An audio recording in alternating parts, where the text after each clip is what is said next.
नमस्कार किसान भाइयों। टेक्निकल एग्रीकल्चर चैनल पर आपका एक बार फिर से बहुत बहुत स्वागत है। आज का यह वीडियो केवल एक वीडियो नहीं है, बल्कि यह खेती का एक पूरा कोर्स है।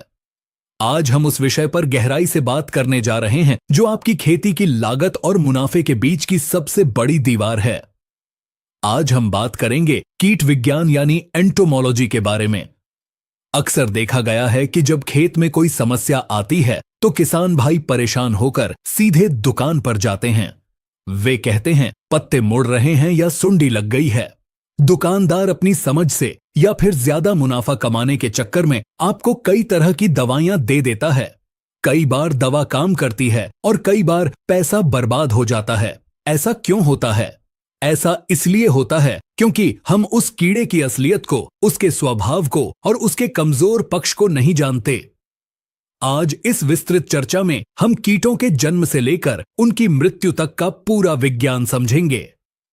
हम जानेंगे कि कौन सा कीड़ा किस समय हमला करता है, रस चूसने वाले कीड़ों और चबाने वाले कीड़ों की पहचान कैसे अलग होती है, मित्र कीटों को कैसे बचाया जाए और सबसे महत्वपूर्ण दवाओं के टेक्निकल नाम और उनके काम करने के तरीके क्या हैं।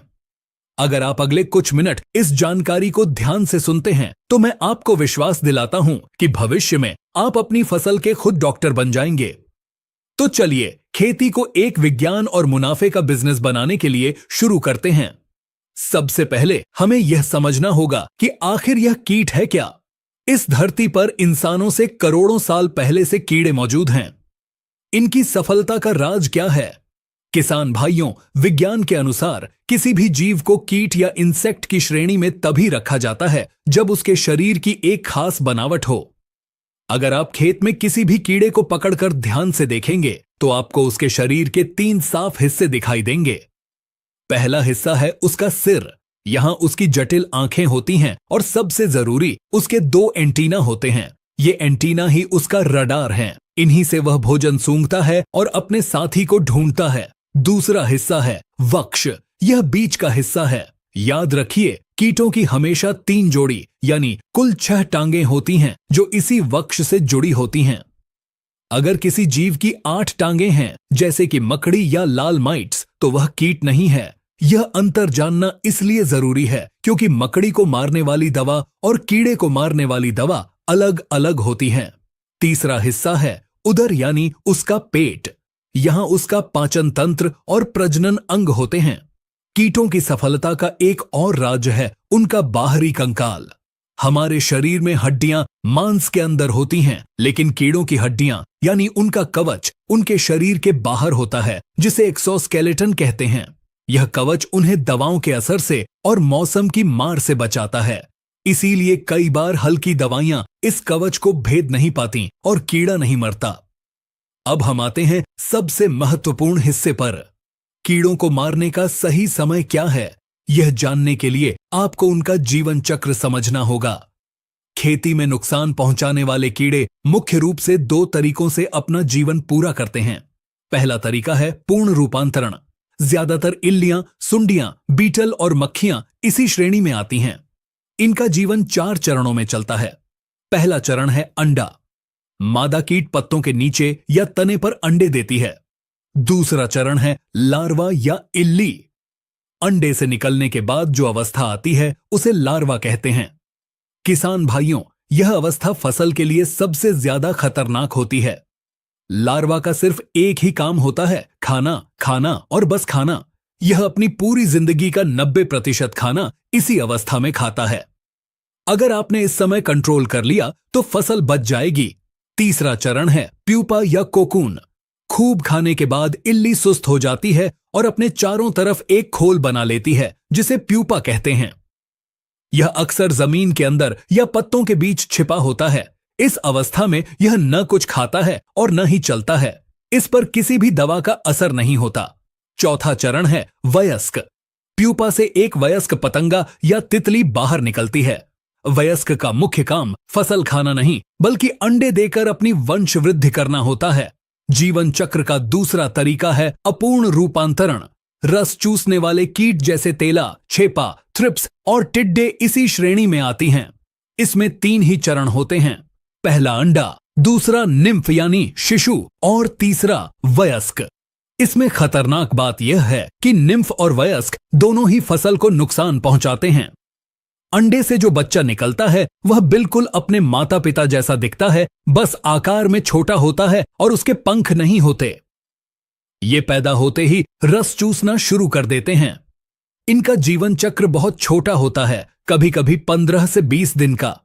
इसीलिए अगर आप एक स्प्रे में 4 से 5 दिन की देरी कर दें तो इनकी संख्या 2 गुनी नहीं बल्कि 10 गुनी हो जाती है। एक डॉक्टर मरीज के लक्षण देखकर बीमारी बताता है, वैसे ही एक किसान को पौधे के लक्षण देखकर कीड़े की पहचान करनी आनी चाहिए। कीड़ों के मुंह 2 प्रकार के होते हैं और उसी आधार पर हम दवा का चुनाव करते हैं। पहले हैं चबाने और काटने वाले कीट। इनके जबड़े आरी की तरह तेज होते हैं। अगर आपको पत्तियों में छेद दिखें, पत्तियां कटी फटी हों, तने के अंदर बुरादा दिखे या फल में छेद हो तो यह काम चबाने वाले कीड़ों का है, जैसे तना छेदक, पत्ता लपेटक, सभी प्रकार की सुंडियां और टिड्डे। इनके लिए ऐसी दवा चाहिए जो या तो इनके शरीर पर लगते ही असर करे या जिसे ये पत्ते के साथ खा लें तो पेट में जाकर जहर बन जाए। दूसरे हैं रस चूसने वाले कीट। ये खेती के साइलेंट किलर हैं। इनके मुंह में एक सुई जैसा अंग होता है जिसे स्टाइलेट कहते हैं। ये इसे पौधे की कोशिकाओं में गड़ाकर रस पी जाते हैं। इसके लक्षण हैं पौधे का पीला पड़ना, पत्तियों का ऊपर या नीचे की ओर मुड़ना, पौधों का विकास रुक जाना और पत्तियों पर चिपचिपा पदार्थ दिखना। जब ये रस चूसते हैं तो मीठा चिपचिपा मल त्यागते हैं जिस पर बाद में काली फंगस लग जाती है और पत्ता काला पड़ जाता है। इनके लिए ऊपर से छिड़कने वाली दवा कम काम करती है। इनके लिए सिस्टेमिक दवा चाहिए, यानी ऐसी दवा जिसे पौधा सोख ले और पूरे पौधे का रस जहरीला हो जाए। जब कीड़ा रस चूसेगा तो वह अपने आप मर जाएगा। अब हम कुछ प्रमुख फसलों और उनके विशिष्ट कीटों के बारे में विस्तार से चर्चा करेंगे ताकि आप अपने खेत में खड़े होकर पहचान सकें। सबसे पहले धान और गेहूं के कीट। तना छेदक। यह धान और गेहूं का बड़ा दुश्मन है। इसकी सुंडी तने के अंदर घुस जाती है। लक्षण यह है कि पौधे की बीच वाली पत्ती या गोप सूख जाती है जिसे हम डेड हार्ट कहते हैं। जब बालियां आती हैं तो वे सफेद पड़ जाती हैं और उनमें दाना नहीं भरता। दूसरा है काला तेला या BPH। यह धान का सबसे भयंकर कीट है। यह तने के निचले हिस्से में पानी की सतह के पास रहता है और रस चूसता है। इसका हमला इतना तेज होता है कि पूरा खेत गोल घेरों में जलने लगता है, जिसे हॉपर बर्न कहते हैं। अब बात करते हैं कपास और सब्जियों के कीटों की। गुलाबी सुंडी कपास किसानों के लिए यह काल है। इसकी पतली मादा फूल के अंदर अंडे देती है। जब फूल बंद होकर रोसेट बन जाता है तो सुंडी अंदर ही अंदर टिंडे को खा जाती है। बाहर से टिंडा स्वस्थ दिखता है लेकिन अंदर से खराब होता है। सफेद मक्खी यह कपास, मिर्च, टमाटर और बैंगन में बहुत आती है। यह सिर्फ रस नहीं चूसती बल्कि यह लीफ कर्ल वायरस और मोज़ेक वायरस को एक पौधे से दूसरे पौधे में फैलाती है। अगर खेत में एक भी पौधा वायरस वाला है तो सफेद मक्खी उसे पूरे खेत में फैला देगी। दलहन यानी चना और अरहर के कीट। फली छेदक या हेलियोथिस। यह एक बहुभक्षी कीट है। यह चने की फली में आधा अंदर और आधा बाहर रहकर दाने को खाता है। यह टमाटर और कपास में भी लगता है। इसकी खासियत यह है कि यह रंग बदल सकता है। यह हरा, भूरा या पीला हो सकता है जिससे इसे पहचानना मुश्किल होता है। अब कुछ विशेष कीट जैसे थ्रिप्स और माइट्स। थ्रिप्स मिर्च और प्याज का सबसे बड़ा दुश्मन है। यह बहुत छोटा होता है। यह पत्तियों को खुरचकर रस निकालता है। पहचान यह है कि पत्तियां ऊपर की ओर मुड़कर नाव जैसी बन जाती हैं। माइट्स यानी मकड़ी। जब पत्तियां नीचे की ओर मुड़े और उल्टी नाव जैसी हो जाएं, तो समझें कि मकड़ी का हमला है। लाल मकड़ी और पीली मकड़ी सबसे आम हैं। किसान भाइयों, अब हम समाधान की ओर बढ़ते हैं। टेक्निकल एग्रीकल्चर का मतलब है कम खर्च में ज्यादा असर, और यह तभी होगा जब हम एकीकृत कीट प्रबंधन यानी IPAM अपनाएंगे। IPAM का मतलब है कि हथौड़ा उठाने से पहले सुई से काम चलाने की कोशिश करना। इसके 4 चरण हैं। पहला चरण है शस्य क्रियाएं। यह बिना पैसे का इलाज है। गर्मियों में खेत की गहरी जुताई करें। इससे जमीन में छिपे प्यूपा और सुंडियां ऊपर आ जाती हैं जिन्हें पक्षी खा लेते हैं या वे धूप से मर जाते हैं। फसल चक्र अपनाएं, यानी एक ही खेत में बार बार एक ही परिवार की फसल न लगाएं। जैसे टमाटर के बाद बैंगन या मिर्च न लगाएं, क्योंकि इनके कीड़े एक जैसे होते हैं। बीच में मक्का या ज्वार लगा दें। आप अपने खेत के चारों तरफ गेंदे के फूल भी लगा सकते हैं। इल्लियां मुख्य फसल को छोड़कर गेंदे की तरफ आकर्षित होती हैं।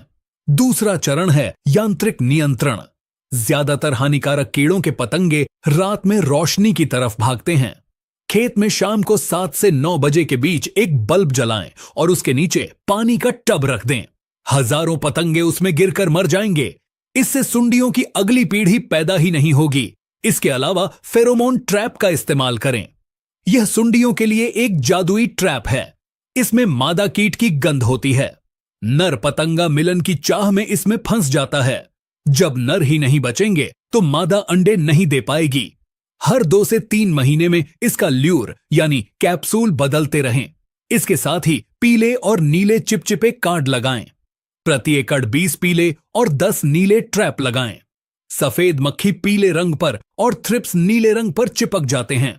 तीसरा चरण है जैविक नियंत्रण। प्रकृति ने हर कीड़े का एक दुश्मन बनाया है। लेडीबग बीटल, क्राइसोप्रला और ट्राइकोग्रामा, ये हमारे खेत के सिपाही हैं। लेडीबग एक दिन में 50 से ज्यादा एफिड्स खा जाती है। रासायनिक जहर से पहले जैविक दवाओं का प्रयोग करें, जैसे नीम का तेल। 1500 ppm या 10,000 ppm का नीम तेल बहुत कारगर है।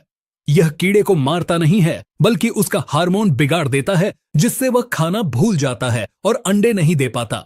इसके अलावा बीटी और बवेरिया बेसियाना जैसी मित्र फफूंद का इस्तेमाल करें। चौथा और अंतिम चरण है रासायनिक नियंत्रण।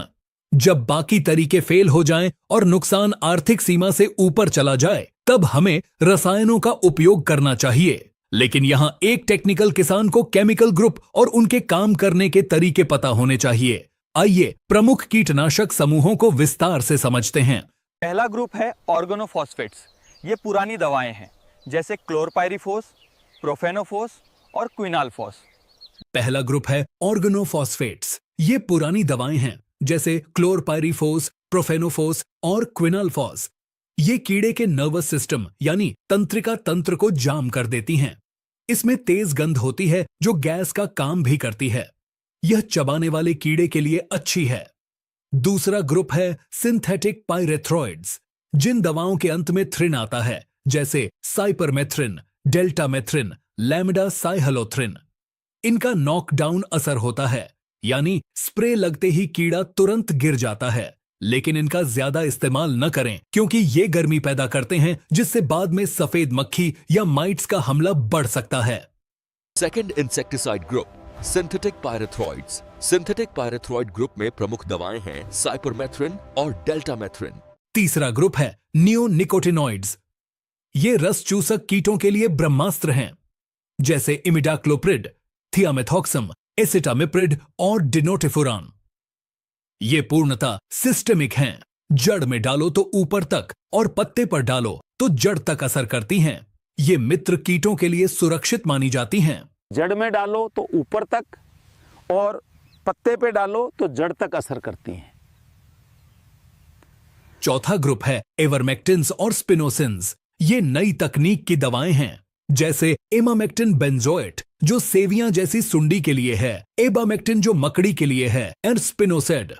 इनकी खासियत है कि ये ट्रांसलैमिनार होती हैं, यानी अगर दवा पत्ते के ऊपर गिरी है तो यह पत्ते को पार करके नीचे छिपी सुंडी को भी मार देगी। पांचवां ग्रुप है डायमाइड्स।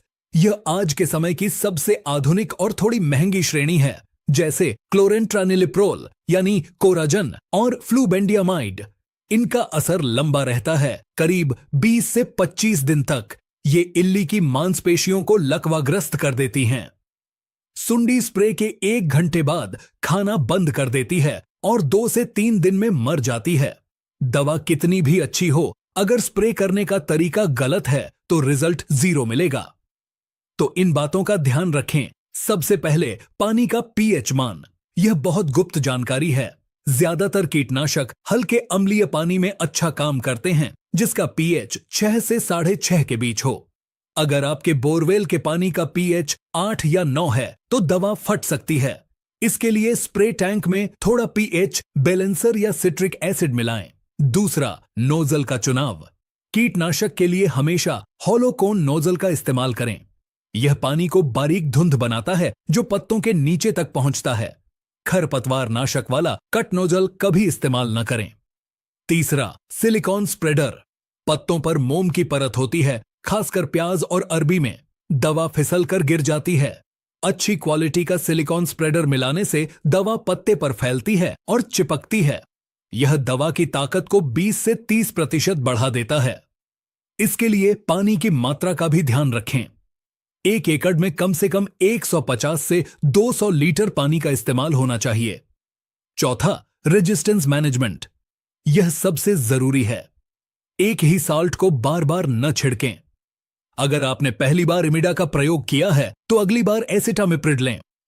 अगर बार बार एक ही दवा डालेंगे तो कीड़ा उसे पचाना सीख जाएगा और दवा बेअसर हो जाएगी।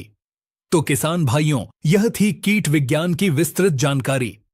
निष्कर्ष के तौर पर मैं आपको 3 मूल मंत्र देना चाहता हूं। पहला, निगरानी। हर दूसरे दिन अपने खेत का चक्कर जरूर लगाएं। सुबह सुबह निरीक्षण करें। दूसरा, सही पहचान। दवा खरीदने से पहले पक्का करें कि कीड़ा रस चूसने वाला है या काटने वाला। तीसरा, सही समय। जब कीड़ा छोटा हो तभी वार करें।